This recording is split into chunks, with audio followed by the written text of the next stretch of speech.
Hi from Canada CIS. Making a decision about immigration to another country can be difficult, especially when you have to leave your beloved family behind. But here's good news. Canada gives you the option to bring your family with you. In this video, you'll find out how to do that. The Canadian government cares about its residents and strives to make the lives of newcomers as comfortable as possible. Therefore, it provides opportunities for family reunification for new residents and citizens. In order to bring your loved ones to Canada, you need to ensure that you are eligible to be a sponsor and apply for sponsorship. It is important to list all the family members you wish to bring and confirm that all the information provided in your application is correct. To qualify for sponsorship, you must be a Canadian citizen or permanent resident and be considered an immediate family member.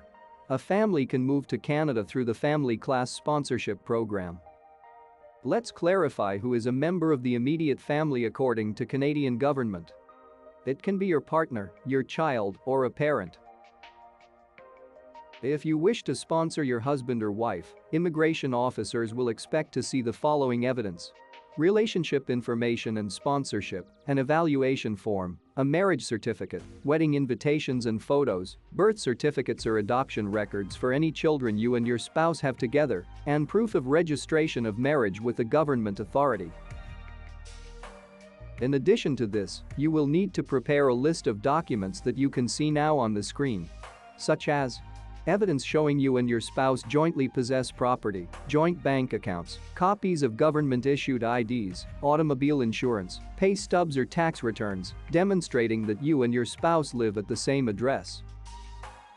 You can find more useful tips and information about family reunification in Canada in our article. You can find the link to it in the description of this video.